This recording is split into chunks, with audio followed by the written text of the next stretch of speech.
Morning. છેલ્લે આપણે ઉદાહરણ 16 સુધી દાખલા જોયેલા. ઉદાહરણ 17 થી શરૂ કરીએ. એક્ઝામ્પલ 17. 1 ના છેદમાં √2 ના છેદનું સમીકરણ કરો.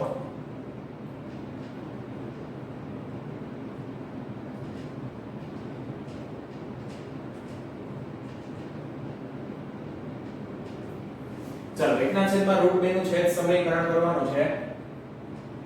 આપણે છેલ્લે ઉદાહરણ 16 સુધી જે પ્રશ્ન ગણેલા એ પ્રશ્નની અંદર આપણે સમય અને અસમય સંખ્યાના સરવાળા બાદબાકી ગુણાકાર ભાગાકાર કરીને મળતી સંખ્યા કે મળતા જવાબનું આપણે અવલોકન કરીને વર્ગીકરણ કરેલું એટલે કે સમય છે કે અસમય.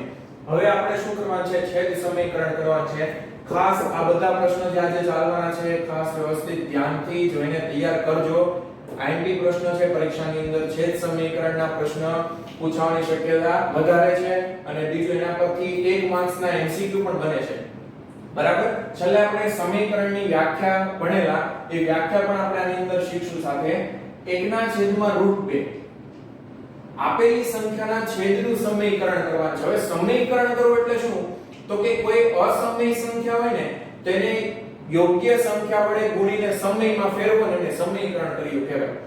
શું કીધું? તો કોઈ અસમય સંખ્યાને આ અસમય સંખ્યા છે એને યોગ્ય સંખ્યા વડે ગુણીને સમયમાં ફેરવો ને તો તેને સમીકરણ કર્યું કહેવાય. પણ આપણે અત્યારે માત્ર છેદનું સમીકરણ કરવાનું છે. તો એનો મતલબ શું? તો કે છેદમાં અસમય સંખ્યા હશે. આ છેદમાં અસમય સંખ્યા છે ને એને આપણે શેમાં ફેરવવાની? સમયની અંદર આપણે રૂપાંતરિત કરવાની. એટલે છેદનું સમીકરણ કર્યું કહેવાય. તો આ છેદની અસમય સંખ્યાને સમયમાં ફેરવવા માટે શું કરવાનું એ આજે આપણે વાત કરીએ. તો અત્યારે છેદમાં માત્ર વર્ગમૂળમાં 2 છે. એટલે છેદમાં જ્યારે કોઈ એક વર્ગમૂળ વાળી અસમય સંખ્યા હોય, આપેલી સંખ્યાને કરણીમાં 2 એવું પણ કહેવાય. વર્ગમૂળ છે ને એને કરણી પણ વચાય. જૂની ટેક્સ્ટ બુક ની અંદર 10મા ધોરણમાં પહેલા ચેપ્ટર ની અંદર કરણીનો ઉલ્લેખ છે. નવા બુક ની અંદર પણ તમને એના વિશે થોડું ભણવાનું આવશે. તો કરણીમાં 2 એટલે કે વર્ગમૂળમાં 2 છે. તો આ કરણી દૂર કરી એટલે વર્ગમૂળ દૂર કરી દઈએ આપણે તો આ જે અસમય સંખ્યા છે ને સમય બની જાય. બરાબર. તો એના માટે શું કરવાનું છે? તો આ વર્ગમૂળ 2 છે એને એવી કોઈ સંખ્યા વડે ગુણો કે જેનાથી આ વર્ગમૂળ દૂર થઈ જાય. તો વર્ગમૂળ 2 ને હું જો પાછા વર્ગમૂળ 2 વડે ગુણું તો વર્ગમૂળમાં 2 ગુણ્યા વર્ગમૂળમાં 2 એટલે વર્ગમૂળમાં 4 એટલે વર્ગમૂળ દૂર થઈ જશે એટલે કેટલા બની જશે? 2. આ પણ આપણે ગઈકાલે જોયેલું કે વર્ગમૂળમાં 2 ગુણ્યા વર્ગમૂળમાં 2 એટલે 2 દુ 4 પણ વર્ગમૂળમાં 4. હવે આપણને ખ્યાલ છે કે 4 નું વર્ગમૂળ કેટલું મળે? 2. તો છેદમાં જે વર્ગમૂળમાં 2 હતું એ કેવા બની ગયા? ખાલી 2 બની ગયા.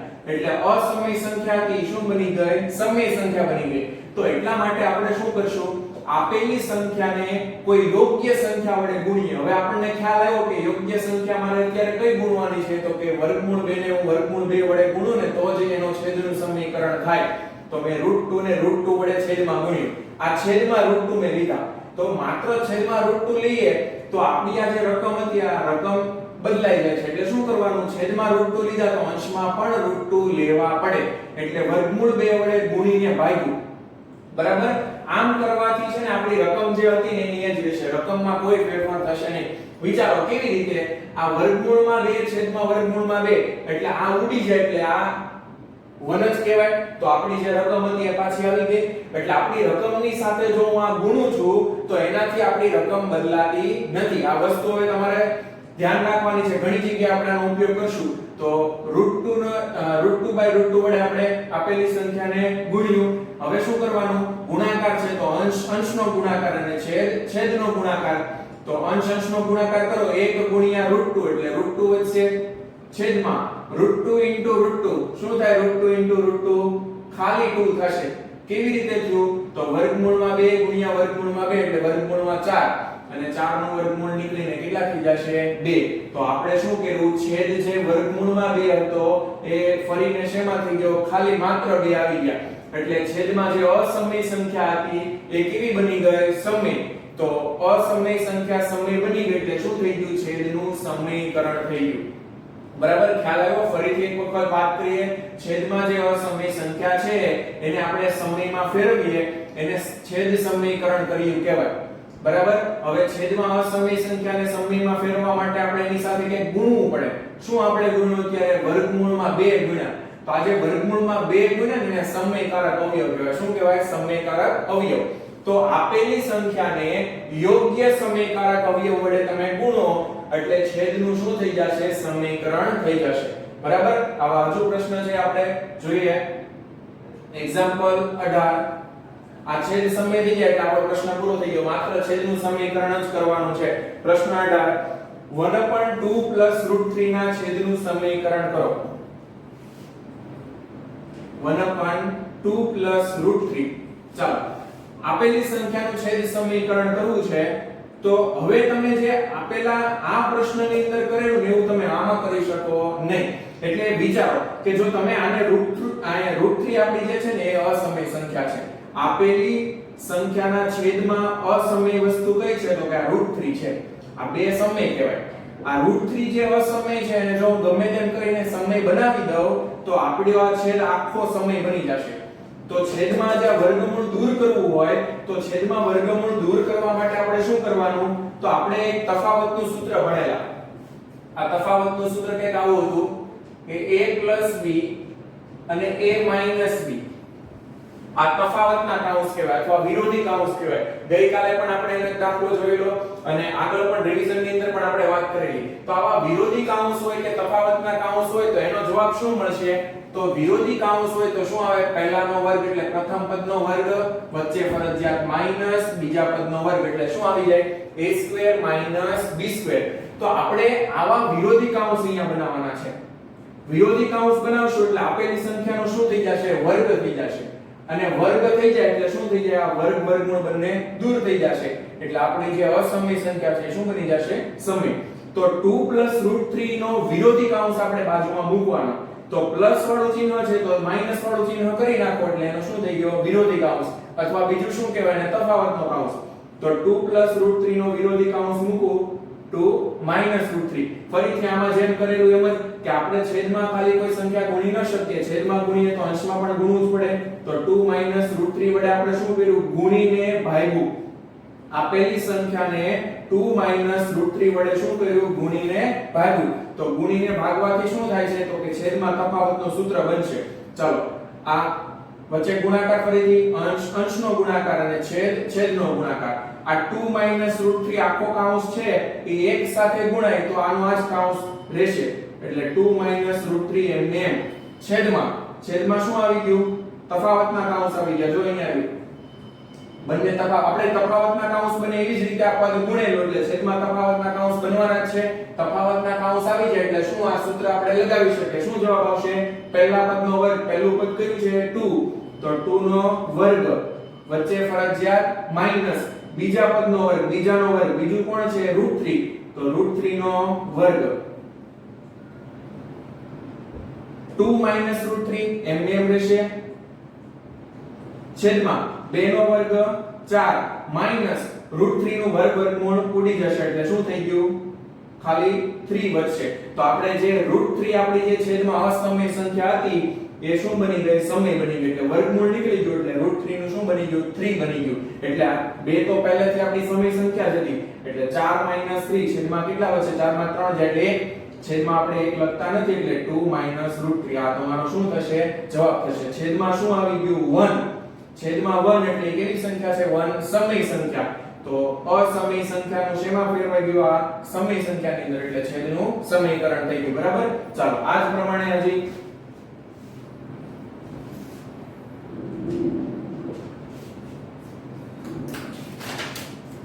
5/√3 - √5.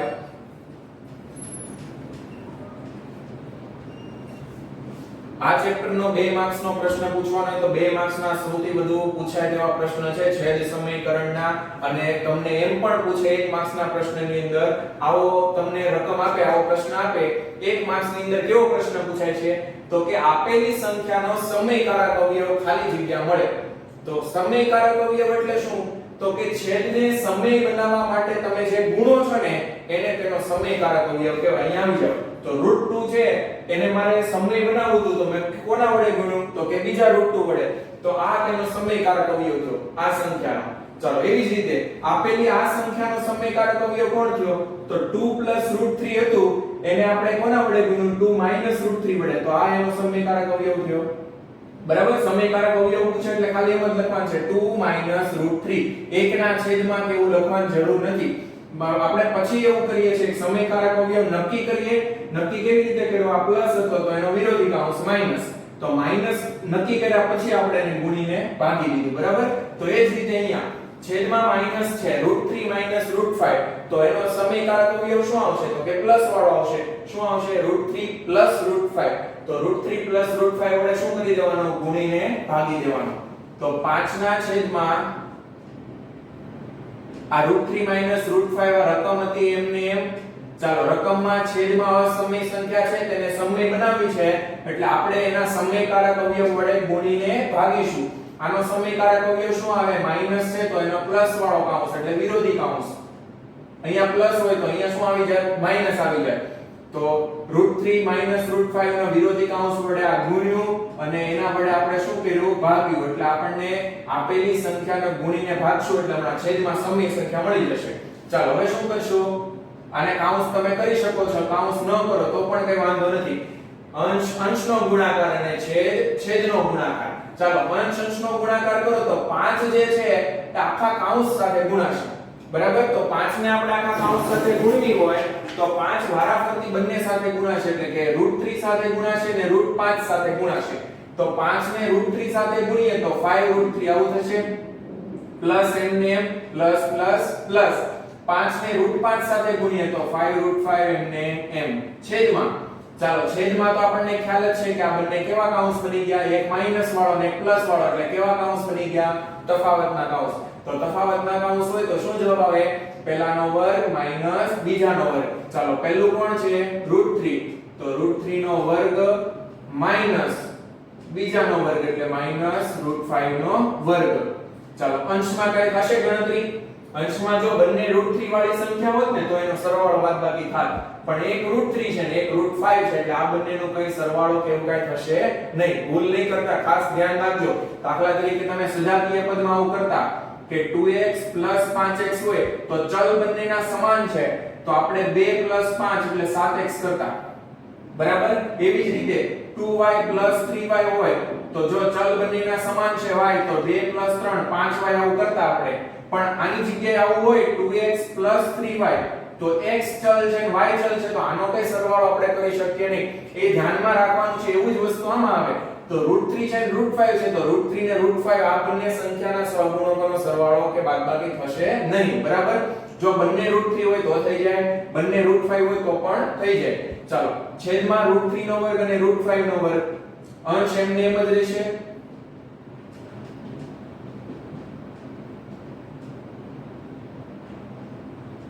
ચાલો છેદમાં √3 નો વર્ગ વર્ગમૂળ અને વર્ગ કેન્સલ થઈ જશે એટલે છેદમાં 3 માઈનસ 5 નું પણ વર્ગમૂળ ઉડી જશે એટલે છેદમાં 5 એમને એમ. ફરીથી અંશમાં 5 √3 + 5 √5 એમને એમ છેદમાં 5 માઈનસ 3 મોટા પદમાંથી નાનું પદ બાદ કરો 5 માંથી 3 જાય કેટલા વચ્ચે 2 મોટાની નિશાની -2. ચાલો હવે આ માઈનસ જે છે એ તમે છેદમાં રાખો તો પણ વાંધો નથી અને આ માઈનસ તમે અંશને પણ આપી શકો છો. જો માઈનસ નિશાની તમે અંશને આપો તો અંશમાં બંને પદને મળે. આ 5 √3 કેવા છે? પ્લસ છે. ઈ શું થઈ જશે? માઈનસ. અને આ 5 √5 પણ પ્લસ છે. ઈ પણ શું થઈ જાય? માઈનસ. ક્યારે? જો આ માઈનસ નિશાની અંશને આપે ને તો આ માઈનસ ચિહ્ન છે ને તે અંશ અથવા છેદ બેમાંથી ગમે તે એક પાસે રહેશે. અત્યારે ક્યાં છે માઈનસ નું ચિહ્ન? છેદમાં છે એટલે આમ જ રહેવા દેજો તો પણ ચાલશે. બરાબર. ચાલો ઉદાહરણ 19 પછી છે ઉદાહરણ 20. 1/7 + 3√2 ના છેદનું સમીકરણ કરો. 1/7 + 3√2 છેદનું સમીકરણ કરવાનું છે તો ફરીથી શું કરશું આપણે? આપેલી સંખ્યાને તેના સમયકારક અવયવ વડે ગુણીને ભાગશું. ચાલો તો ફરીથી વિચારવાનો સમયકારક અવયવ શું આવે? તો આપેલો કૌંસ જે છેદમાં છે એનો વિરોધી કૌંસ એનો સમયકારક અવયવ થશે. આ કેવું ચિહ્ન છે વચ્ચે? પ્લસ. તો આનો વિરોધી કૌંસ એટલે શું આવે? 7 - 3√2. કઈ નથી વિચારવાનું, માત્ર ચિહ્ન બદલાશે, વચ્ચે પ્લસ છે તો એનો વિરોધી શું થાય? માઈનસ. જો અહીંયા માઈનસ હોય તો વિરોધી શું થાય? પ્લસ થાય. તો આનો વિરોધી કાઉન્સ વડે ગુણ્યું અને એ જ કાઉન્સ વડે શું કર્યું? ફરીથી ભાગ્યું.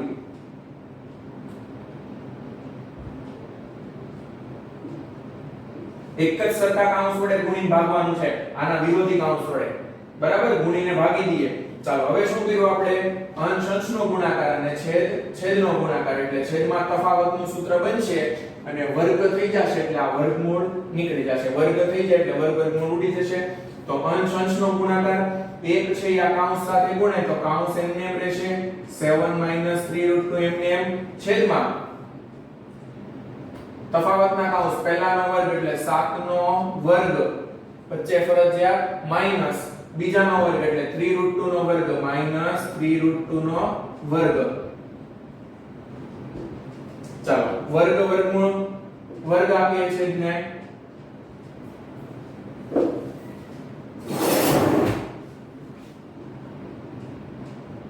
7 - 3√2 એમ જ 7 નો વર્ગ 49 માઈનસ આ વર્ગ અંદર બંનેને આપો તો 3 ને પણ મળશે અને √2 ને પણ મળશે.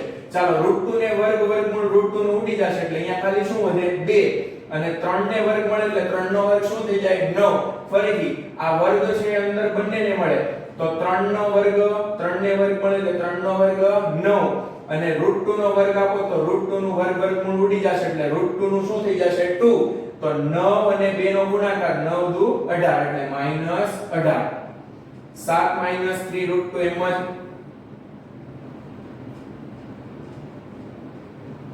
છેદમાં 49 - 18 એટલે કેટલા વધશે? 31. ચાલો હવે ત્યાર પછી છે સ્વાધ્યાય 1.5.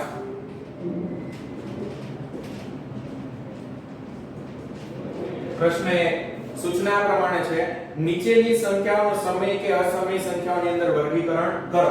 ચાલો ગઈકાલે આપણે છેલ્લે જેના ઉદાહરણ લીધેલા એ જ ઉદાહરણ પ્રમાણે છે આપેલી સંખ્યા સમય છે કે અસમય તેની અંદર વર્ગીકરણ કરવાનું છે. પહેલો પ્રશ્ન 2 - √5.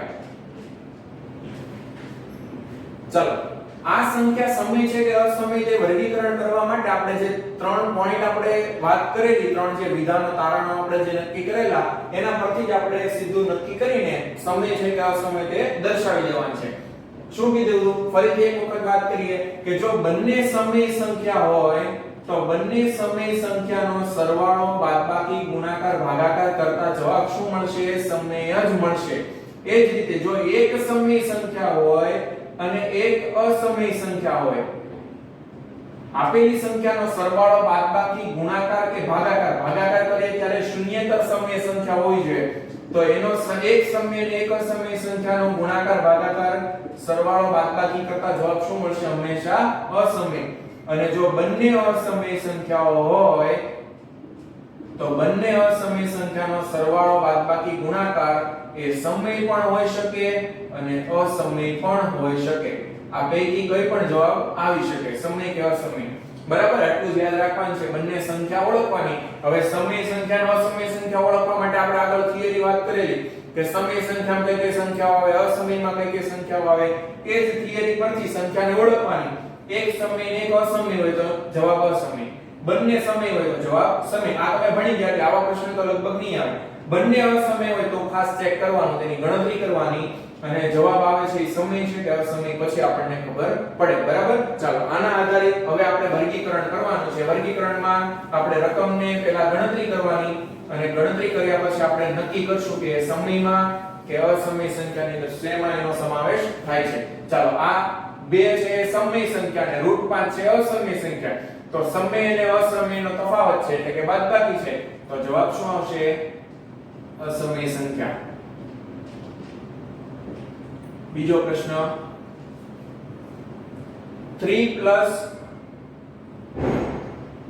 √23 -√23 આવો પ્રશ્ન છે. બરાબર, તો આપણે વાત કરી તે પ્રમાણે કે સમય છે અસમય છે અને અસમયની સાથે તેની બાદબાકી છે. તો આ કાઉન્સને પહેલા આપણે છોડીએ તો કાઉન્સ છૂટો પાડતા 3 + √23 એમ જ રહેશે. કેમ કાઉન્સ સીધો છૂટો પડી ગયો? તો કાઉન્સની આગળ અહીંયા પ્લસનું ચિહ્ન છે અને આપણને ખ્યાલ છે કે પ્લસ હોય તો સીધો કાઉન્સ આપણે છોડી શકીએ. જો માઈનસ હોય તો આપણે પહેલા અંદર માઈનસ આપવા પડે અને પછી કાઉન્સ છૂટે, પણ પ્લસ હોય એટલે સીધો કાઉન્સ છોડી શકીએ. -√23 એમને એમ જ રહેશે. તો +√23 -√23 આ બંને શું થઈ જશે? પ્લસ માઈનસ કેન્સલ થઈ જશે. પેન્સિલ થી ઉડાડજો એટલે જવાબમાં શું આપણને છેલ્લે મળે છે? 3 મળે છે. તો જે બે અસમય સંખ્યા હતી ને દૂર થઈ ગઈ. તો જવાબ આપણો છેલ્લે કેવો બની ગયો? સમય બની ગયો. બરાબર? આપણે હમણાં અહીંયા લખેલું કે એક સમય અને અસમય સંખ્યા હોય તો સમય અસમય હોય તો ત્યારે ગણતરી કરવાની. એનો જવાબ ગમે તે આવી શકે, સમય કે અસમય ગમે તે આવે. તો આપણે અહીંયા ગણતરીમાં +√23 -√23 કેન્સલ થઈ જાય, ખાલી 3 વધે છે. એટલે આ કેવી સંખ્યા છે? સમય સંખ્યા છે. આપણે સીધું આના પરથી નક્કી નથી કરી નાખવાનું. પહેલા ગણતરી થતી હોય તો કરવાનું છે, સાદું રૂપ આપવાનું છે. 2√7/2√7/7 ચાલો ફરીથી √7 કેન્સલ થઈ જશે એટલે શું વધશે? જવાબમાં 2/7 વધશે. 2/7 એટલે કેવું સ્વરૂપ છે? p/q સ્વરૂપ. p/q સ્વરૂપ શેમાં આવે? તો કે સમય સંખ્યામાં આવે. તો આપેલી સંખ્યા કેવી સંખ્યા છે? સમય સંખ્યા છે. જો તો આમ જોઈએ તો આ અસમય સંખ્યા છે, આ પણ અસમય સંખ્યા છે. તો બે અસમય સંખ્યાનો ભાગાકાર હતો. તો બે અસમય સંખ્યાનો સરવાળો બાદબાકી કે ગુણાકાર ભાગાકાર કંઈ પણ હોય એનો જવાબ સમય પણ મળે, અસમય પણ મળે. જો આની અંદર આપણને જવાબ સમય મળ્યો. બરાબર? ચોથો પ્રશ્ન 1/√2 સ્વાભાવિક વસ્તુ છે કે સમય અને અસમયનો શું છે? ગુણોત્તર છે, ભાગાકાર છે. એટલે સમય અસમયનો ભાગાકાર હોય એટલે જવાબ શું આવે? અસમય આવે.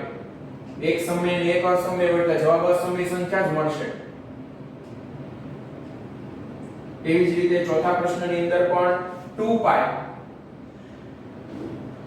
2 સમય સંખ્યા, π અસમય સંખ્યા. સમય અને અસમય આવે એટલે જવાબ શું આવશે? અસમય સંખ્યા જ આવશે. બરાબર? બંને અસમય હોય ત્યારે જ વિચારવાનું છે. ચાલો જો તો અહીંયા ગુણોત્તર હતો અને અહીંયા ગુણાકાર હતો. બંને અસમય સંખ્યાની અંદર એનો જવાબ આવશે. પ્રશ્ન 2 નીચેના પ્રશ્નનું સાદુરૂપ આપો. 3 +√3 into 2 +√2. ચાલો ઉદાહરણની અંદર આ પ્રમાણેના પ્રશ્ન ગણેલા. બે પદ છે કૌંસમાં, બે પદના આ બે પદ સાથે ગુણાકાર કરવાનો છે. તો શું કરશું? પહેલા 3 ને વારાફરતી બંને સાથે ગુણીએ. 3 ને વારાફરતી બંને સાથે ગુણો તો શું જવાબ આવે છે? વર્ગમૂળ વગરની સંખ્યાનો વર્ગમૂળ વગરની સંખ્યા સાથે ગુણાકાર થાય. એટલે 3 અને 2 આ બંને વર્ગમૂળ વગરની સંખ્યા છે એટલે આ બંને ગુણાકાર થઈ જાય. 3 દુ 6. હવે વર્ગમૂળ વગરની સંખ્યાને વર્ગમૂળ વાળી સંખ્યા છે તો ઈ બંનેનો ગુણાકાર કેવી રીતે થશે? તો એમ જ ગુણાકાર રહેશે એનો. એટલે 3 ગુણ્યા √2 છે એટલે 3 √2 એમને એમ રહેશે. બરાબર? પ્લસ પ્લસ પ્લસ 3 દુ 6. ફરીથી પ્લસ પ્લસ પ્લસ 3 ગુણ્યા √2 એટલે 3 √2. ચાલો 3 ને જેમ વારાફરતી બંને સાથે ગુણીએ, હવે આ √3 ને વારાફરતી બંને સાથે આપણે ગુણીએ તો √3 અને 2 નો ગુણાકાર શું થશે? વર્ગમૂળ વગરની સંખ્યાને વર્ગમૂળ વગરની સંખ્યાને વર્ગમૂળ વાળી સંખ્યા તો 2 √3 એટલે 2 √3 આવું જ રહેશે. બરાબર? 2 √3. હવે બીજી સંખ્યા સાથે ગુણાકાર કરીએ પ્લસ પ્લસ પ્લસ બંને વર્ગમૂળ વાળી સંખ્યા છે તો પાછળનો ગુણાકાર થશે. તો 3 ગુણ્યા 2 3 દુ 6 પરંતુ વર્ગમૂળમાં હતા એટલે વર્ગમૂળમાં 6 એમને એમ રહેશે. તો √3 * √2 એટલે શું આવશે? √6. ફરીથી જો કોઈ સમાન વર્ગમૂળ વાળી સંખ્યા તમને દેખાય તો તમે તેનો સરવાળો બાદબાકી કરી શકો છો. √2 વાળી એક સંખ્યા છે √3 અને √6. કોઈ પણ સમાન વર્ગમૂળ વાળી સંખ્યા નથી તેમનો સરવાળો કઈ થશે નહીં એટલે આ તમારો જવાબ. આ જ સાદું રૂપ રહેશે. બીજો પ્રશ્ન 3 + √3 * 3 - √3. ચાલો હવે આ પ્રમાણે તો આપણે અહીંયા ઘણા બધા પ્રશ્ન ગણી ગયા. કેવા કાઉન્સ છે? બંને વિરોધી કાઉન્સ છે, તફાવતના કાઉન્સ છે. તો વિરોધી કૌંસ હોય એટલે એનો જવાબ શું આવશે? તફાવતનું સૂત્ર આપણે લગાવી દેવાનું. પહેલા પદનો વર્ગ, પહેલું પદ કોણ છે? 3, 3 નો વર્ગ, વચ્ચે ફરજિયાત માઈનસ બીજા પદનો વર્ગ એટલે √3 નો વર્ગ, 3 નો વર્ગ 9 માઈનસ √3 નો વર્ગ, વર્ગમૂળ કેન્સલ એટલે કેટલા વધશે? 3, 9 - 3 એટલે 6. √5 + √2 હોલ સ્ક્વેર. ચાલો આખા કૌંસનો વર્ગ આવ્યો. ગઈકાલે પણ એના ઉદાહરણ આપણે ભણેલા. આખા કૌંસનો વર્ગ હોય તો શું કરવાનું? પહેલા પદનો વર્ગ, પહેલા પદ એટલે કોણ છે? √5, √5 નો વર્ગ, વચ્ચેની નિશાની પ્લસ છે એટલે પ્લસ મૂકી દીધું. 2 ગુણ્યા પહેલું બીજું, તો 2 ગુણ્યા પહેલું પદ કયું છે? √5 ગુણ્યા બીજું પદ કયું છે? √2 એટલે 2 ગુણ્યા પહેલું બીજું, ફરજિયાત પ્લસ, અહીંયા ફરજિયાત પ્લસ આવશે. બીજાનો વર્ગ, બીજું પદ કયું છે? √2 નો વર્ગ. ચાલો સાદુરૂપ આપીએ. √5 નો વર્ગ વર્ગમૂળ ઉડી જશે, કેટલા વધશે? 5 પ્લસ 2 એમ જ બંને વર્ગમૂળ વાળી સંખ્યાનો ગુણાકાર થઈ જશે. √5 * √2 તો વર્ગમૂળમાં 5 દુ 10 તો જવાબ શું આવશે? √10 આવશે આનો. ફરીથી 2 નો વર્ગ વર્ગમૂળ કેન્સલ એટલે ખાલી કેટલા વધશે? 2. 5 + 2 સરવાળો થઈ જશે. 5 + 2 કેટલા થશે? 7 + 2 √10 એમ જ રહેશે. બરાબર? √5 - √2 √5 + √2.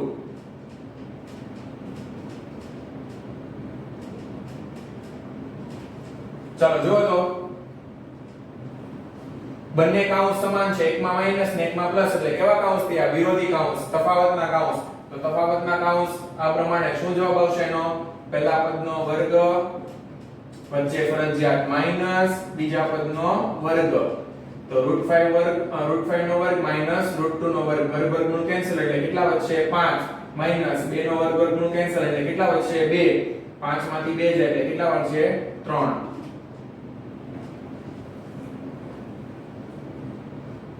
ચાલો પ્રશ્ન 3 અને 4 જે છે સંખ્યા રેખાને સંબંધિત છે પ્રશ્ન, એટલે એ આપણે પછી લેશું. સીધો આ જે સમયકારક અવયવ વાળા પ્રશ્ન છે એ જ આની સાથે લઈ લઈએ એટલે પ્રશ્ન 5 લેશું. સૂચના છે નીચે આપેલી સંખ્યાના છેદનું સમીકરણ કરો. એટલે આપણે જે ઉદાહરણ ભણ્યા એ જ હવે સ્વાધ્યાયના પ્રશ્ન એને આવી ગયા. આના ઉદાહરણ આપણે ગઈકાલે ભણેલા. બરાબર? ચાલો પહેલો પ્રશ્ન છે 1/√7 છેદનું સમીકરણ કરવાનું છે. 1/√7 છેદમાં જ્યારે એક જ વર્ગમૂળ વાળી સંખ્યા હોય તો એ પ્રમાણેની જ્યારે સંખ્યા દેખાય તો એ બહુ જ સહેલો પ્રશ્ન, 1 માર્ક્સ માટેનો. શું કરવાનું? માત્ર ઈ જ વર્ગમૂળ વાળી સંખ્યા વડે ગુણી ભાગી દેવાનું એટલે છેદનું સમીકરણ થઈ જશે. જો √2 હતા છેદમાં તો એ જ સંખ્યા વડે ગુણી ભાગી દીધું એટલે છેદ આપણો વર્ગમૂળ 2 માંથી ખાલી 2 થઈ ગયો. તો અહીંયા પણ છેદમાં √7 છે તો √7 ને આપણે ફરીથી √7 વડે ગુણીને ભાગી દઈએ. 1/√7 into √7/√7 એટલે શું કર્યું? છેદમાં જે સંખ્યા હતી ને એ જ સંખ્યા વડે ગુણી ભાગી દીધી. આવું તમારે ક્યારે કરવાનું છે? જ્યારે છેદમાં માત્ર એકલી એક જ સંખ્યા હોય ને વર્ગમૂળ વાળી ત્યારે. જો આવું આપણે આમાં ન કરી શકીએ. આની અંદર છેદમાં √3 એકલા નથી, એની સાથે સરવાળા બાદબાકીમાં √5 જોડાયેલ છે. આમાં પણ જો સરવાળાથી કંઈક જોડાયેલ છે. આમાં પણ એવું છે, સરવાળાથી બે પદ જોડાયેલા છે. તો ત્યારે તમે ખાલી √3 વડે ગુણી ભાગી દો તો એમાં જવાબ આવશે નહીં. તો જ્યારે બે પદ હોય ને તો ત્યારે તો એને વિરોધી કૌંસ વડે ગુણી ભાગી દેવાનું. બરાબર? જ્યાં જ્યાં બે પદ દેખાય ત્યારે વિરોધી કૌંસ વડે ગુણીને ભાગવાનું. પણ જ્યારે છેદમાં એકલું એક જ પદ હોય તો ત્યારે એની જ સંખ્યા વડે એટલે કે એની જ અસમય સંખ્યા વડે ગુણી ભાગવાનું. છેદમાં કોણ હતું? માત્ર √7. તો √7 વડે ગુણી ભાગી દેવાનું. બરાબર? તો √7 વડે ગુણીને ભાગીએ તો અંશનો ગુણાકાર √7 ગુણ્યા 1 એટલે √7 એમને એમ છેદમાં √7 into √7 એટલે 7 નો વર્ગ વર્ગમૂળ ઉડી જશે એટલે કેટલા વધશે? માત્ર 7. એટલે છેદનું શું થઈ ગયું? સમીકરણ. બીજો પ્રશ્ન 1/√7 minus 1/√7 minus √6. ચાલો 1/√7 minus √6 કેટલા પદ આવ્યા? છેદમાં બે પદ આવ્યા. તો શું કરવાનું? તેના વિરોધી કૌંસ વડે ગુણીને ભાગી દેવાનું. તો 1 ના છેદમાં √7 minus √6 આનો વિરોધી કૌંસ શું થશે? તો માઈનસ વાળું પદ છે તેનો વિરોધી કૌંસ શું થાય? પ્લસ વાળો. એટલે √7 plus √6 થશે. એના વડે ગુણી દીધું અને એ જ સંખ્યા વડે ફરીથી શું કરી દીધું ભાગી દીધું તો વિરોધી કૌંસ વડે ગુણીને ભાગી દીધું આપણે હવે શું થશે અંશ અંશનો ગુણાકાર ને છેદનો ગુણાકાર છેદમાં √7 -√6 છે એનો ગુણાકાર અંશમાં જો તો એકની સાથે આ કૌંસ ગુણાય તો કઈ ફરક પડશે નહીં કૌંસ એમને એમ રહેશે તો √7 + √6 અંશમાં એમને છેદમાં શું થશે વિરોધી કૌંસ પહેલા પદનો વર્ગ એટલે પહેલું કોણ છે √7 નો વર્ગ વર્ગમૂળ દૂર થઈ જશે √7 નો વર્ગ માઈનસ બીજું પદ √6 નો વર્ગ √7 + √6 એમને એમ છેદમાં 7 નો વર્ગ વર્ગમૂળ ઉડી જાય એટલે કેટલા વધશે 7 માઈનસ 6 નો વર્ગ વર્ગમૂળ દૂર થઈ જાય એટલે કેટલા વધશે 6 તો √7 + √6 છેદમાં 7 માંથી 6 જાય એટલે કેટલા વધશે 1 તો છેદમાં 1 લખતા નથી અને છેદનું શું થઈ ગયું સમીકરણ છેદમાં જે અસમય સંખ્યા હતી શું બની ગઈ સમય સંખ્યા બની ગઈ એટલે આ તમારો જવાબ ત્રીજો પ્રશ્ન 1/√5 + √2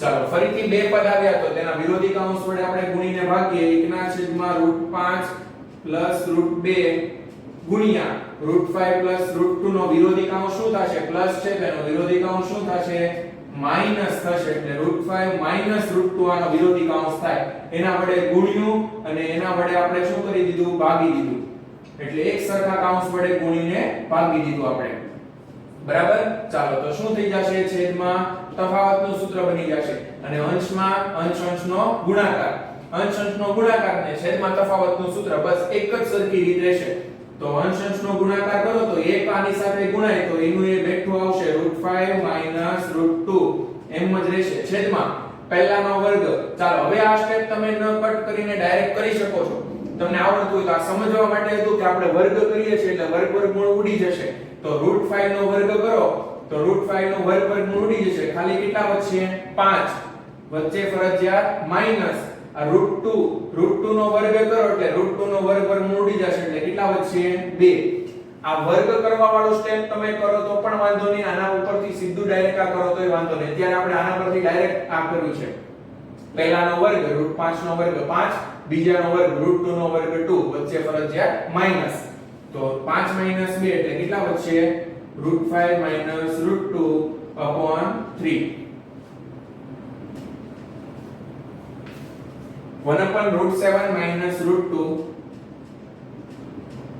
સોરી ખાલી 2 છે 1/√7 - 2 ચાલો છેદમાં √7 - 2 છે તો એનો વિરોધી કૌંસ શું આવશે √7 + 2 માઈનસ નો વિરોધી કૌંસ પ્લસ છેદમાં એનો એ જ √7 + 2 ગુણીને ભાગ્યો આપણે અંશ અંશનો ગુણાકાર એક સાથે આ ગુણાશે તો એમને એમ જ રહેશે 7 + 2 એમ જ રહેશે છેદમાં પહેલાનો વર્ગ √7 નો વર્ગ વચ્ચે માઈનસ બીજાનો વર્ગ બીજું કોણ છે બીજું 2 નો વર્ગ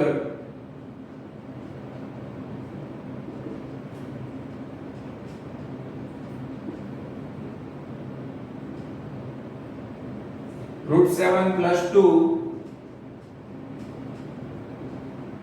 છેદમાં પહેલાનો વર્ગ √7 નો વર્ગ વર્ગમૂળ ઉડી જશે કેટલા વધશે 7 માઈનસ 2 નો વર્ગ 4 7 માંથી 4 જાય કેટલા વધશે 3 એટલે √7 + 2/3 બરાબર